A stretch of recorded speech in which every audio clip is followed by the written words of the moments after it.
Kulikuwa na mwanamke mmoja alikuwa anaitwa Amina. Amina alizaliwa katika familia ya kimaskini sana. Baba yake na mama yake walifariki. Hivyo Amina alikuwa akiishi na bibi yake. Bibi yake ndio alikuwa kama rafiki yake, kupiga naye story, kupanga naye mipango ya maisha.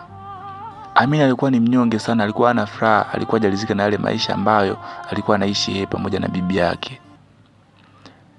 Hata watu wa mtaani walimshangaa sana Amina.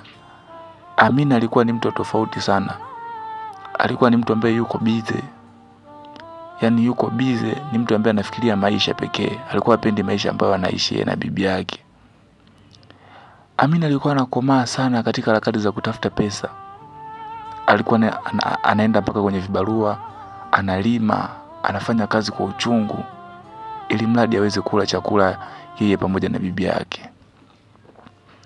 Siku moja walikuwa wanapiga story yeye na bibi yake katika harakati za maisha. Lakini bibi yake akamwambia Amina, nadhani haya maisha ambayo tunaishi unayajua. Mungu akusaidie mjukuu wangu. Fanya juu chini, uende hata mjini uombe kazi, maana naona mjini ndio kuna maisha tofauti na kijijini. Basi Amina akaenda mjini, akaenda kajieleza kwa bosi mmoja alikuwa anaitwa bosi Helman.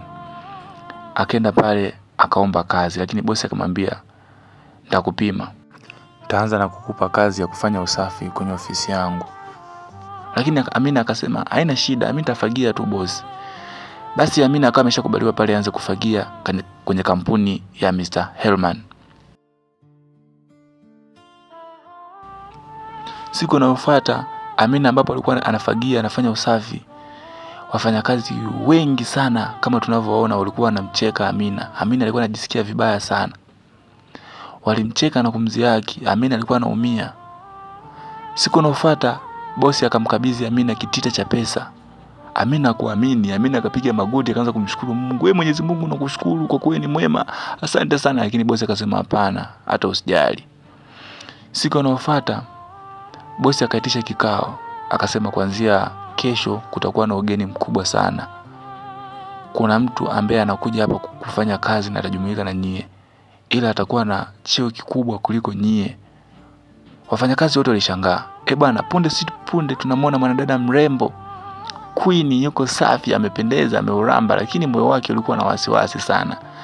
Bwana, ni Amina. Amina tayari inaonekana kitu kimeshatema, pesa zimeshakubali, maisha yameshatiki. Basi Amina alikuwa anafurahi sana kwa kuwa amepata bahati ya kupata kazi kwenye kampuni kubwa.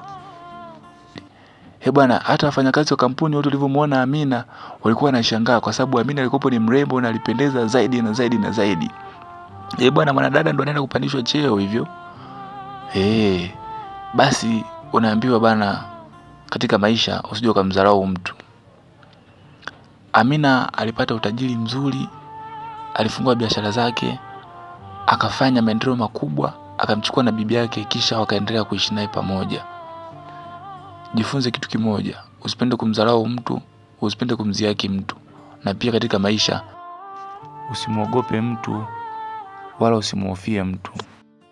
Subscribe ili uendelee kupata story kali na simulizi kali za kusisimua zaidi ya hii.